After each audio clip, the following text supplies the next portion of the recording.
Jonathan Lee Riches investigates. I have prison jailhouse phone call conversations of Todd Kohlhepp that I've been playing on this channel. Todd Kohlhepp, South Carolina's most notorious serial killer, serving a life in prison sentence for the murders of 7 people. Authorities think Todd could have killed many more, and Todd has said that he killed more. Has he? But you got to listen to these conversations I've been playing, because it puts a lot of insight into Todd Kohlhepp's mind and who he's communicating with. This is for educational purposes only. This is trying to give you an idea of the Todd Kohlhepp that is currently serving a life prison sentence in the South Carolina Department of Corrections. So I'm going to play this clip right here. He's talking to someone he's already spoken to in other tapes I've been playing. Check this out, and we'll further discuss. Press 1 for English. You need to collect call. Your 6-digit inmate ID plus your 4-digit PIN at the tone. Please clearly state your first and last name after the tone. Todd Kohlhepp. Thank you for using Global Tel Link. Your call is being processed. Hello? This is a Global Tel Link prepaid call from Todd Kohlhepp. an inmate at South Carolina Department of Corrections, Broad River Correctional Institution. This call will be recorded and monitored. To decline this call, hang up. If you wish to block any future calls from this inmate, dial 7 now. If you wish to block any future calls from the South Carolina Department of Corrections, dial 9 now. To hear the cost of this call, press 8 now. To accept this call, press 1 now. You can now send electronic mail. Good morning. Hey, good morning, Todd. How are you? Not bad. Trying to get my day going. I have no idea what time it is. It's about 11:30 here. Oh, that's not that bad. I guess we're not getting out today. They don't let us out of the rooms a lot on the weekend. Different staff comes in, and they're not real happy with us. So, well, nothing to do with me. Just people before me pissed them off. So when they come in for the weekends, they just leave the whole building locked down. So I guess you'd call them trustees. I'm not sure what you would call them, but they brought the phone over to the phone's on wheels, and they brought it over to my room. I got a phone call. How you doing? Well, I'm doing pretty good. This summer has been a little bit difficult for me. I've been ill on a couple of times. It's not serious, but it's a change in life for getting older. Right, so that's checking things out, and so I think now is really good. I've got 1 or 2 more doctor's appointments. We'll know what the extent is and how much exercise I can do and things like that. So other than that, everything is very good. It's a little bit like your situation. I mean, you're going through right now a really big change in your life, and on one level you're very lucky because you have the opportunity now that over the next year or so to have some big changes in your life and your understanding and so on. So that's kind of like myself. And at 80, they say in many countries in the American Indians and in Asia, that your life changes every 8 to 12 years, and you have these big changes. So I think that's what I'm going through right now. And also yourself, you're going to have an opportunity now for a big change. And it's a little bit difficult because while we're going through these changes, it's a bit like being in limbo.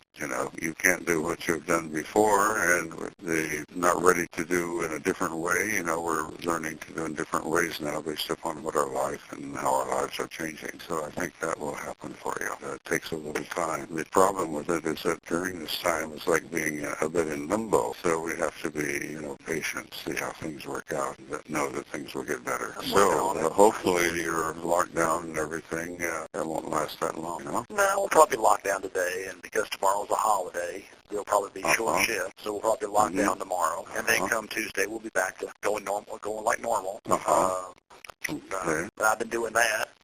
Then I'm spending my weekend tailoring all my pants. They make these pants are like hospital scrubs. Yes. and they make them for if you are 5'5" or 6'5". Yes. There's one size fits all. Well, I'm tired of having to roll my pants up every 5 seconds because I can't walk across the room without tripping. So I'm taking the time to very neatly, slowly sit here and tailoring them, sewing them up so they can be the right length. I got nothing better to do with my day. I mean, at the end of the day, they're gonna look like they're supposed to. So I'm spending my day doing that and wait around for Tuesday to see what comes in the mail. Ever since they put me here, my mail got cut down in half because everybody, when they put you here, they take you off the website. Yes. So any friend, there was a lot of people who wanted to wait until all this kind of blew over a little bit. Mm-hmm. And then as soon as, of course, they moved me here, no one can get the address. I don't have their address, and they can't look up mine because I'm not on the website while I'm in this building. So I'm just doing what I got to do. Hopefully, if things will be nice and mellow out there, meaning the media, they'll let me out of here in a year, 18 months or so. They just got me here. They only got me here because of all the TV shows. There's no risk on the yard. But I'm having fun with that. So I'm just waiting. I want them to hurry up, realize that everything's fine, move me to a normal unit, and go on my day. Trying to find some normalcy. The last 10 months have been kind of wild. Now I'm looking to kind of, all right, let's settle in. What you got going today? Well, I'm just wondering now how you're doing on money and everything. How is that for you? Do you need some more? Why, when you start to get low, why don't you tell me whatever your situation, and then I'll try to give you some more money. Okay. I'm okay for right now. I didn't get to go to the store last week. They didn't let us. I'm hoping to go to the store this week and go from there. But I most appreciate it because your mother told me that she had set aside $13,000 for you, and she did. I guess I'm going to have to call Bob to see what happened to that and to see what we can do about having that set aside for you. Well, she had taken the money to the side. Bob had done his creative math, and his math is wrong. I had her take some money before any of the injunctions, so it was entirely legal. Yes. I didn't touch a single dime after the injunctions. I had up until that day to do whatever I was going to do, but Bob doesn't listen. And I had money pulled aside. I gave her some other money was given to people who needed it, and I had set aside about that much to take care of me over the next X amount of years. Bob went on. I don't know what Bob's done, but all of a sudden, according to him, there's only $1,700 left. He can't count. He can't count his checks, and he's missing a $3,030 check. Bob does horrible business. The man can never do anything right. Reggie married him for one reason, because she basically wanted her own lapdog. So well, I talked to her once or twice a year for the last 7 years, and she never ever mentioned she was married. No.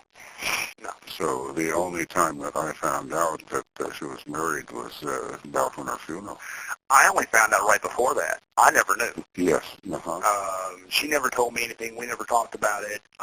The last that I had heard from her is that he kept asking her, and that she kept telling me back when me and her would talk, that she was considering marrying him just so that she could get on his veterans insurance. And that's why he has his house and she has her house. Well, now that this has happened, my understanding is he moved into Reggie's house, and he's selling his. He's going to sell his, keep hers, and I'm not getting a penny of it. I mean, I'm not trying to contest the will because I don't want basically everybody to come across and go, let's chase her asset. So I'm not going to contest it because the victims' families do not deserve it. If it was, she told me that 3 days before she passed away. So I was just curious. That was the last time I talked to her. So, she had it. And then Bob's done whatever Bob did with it. The numbers are not coming out right. He's claiming that he gave a bunch to Ashley. I took care of some business there, but I mean, as far as across the board, he kept most of it. And all of a sudden, he's like, well, you told your mother she could have $10,000. I told Reggie she could have $10,000 back when I was trying to get the house sold, and I told her if she would go ahead and get the house cleaned and get my house sold, I would give her $10,000. They took the house from, so that never happened. But you can't tell Bob anything.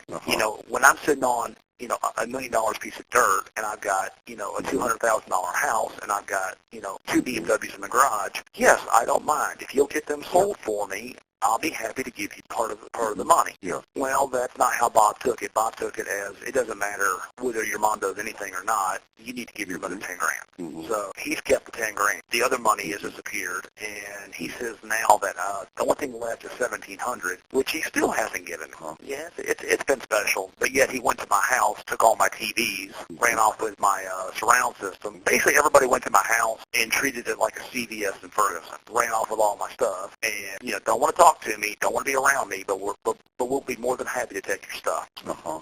Yeah, Well, I will check about that in the near future and see what comes up. And the reason I haven't done this before was that because of the trauma. You have 60 seconds remaining. Yeah.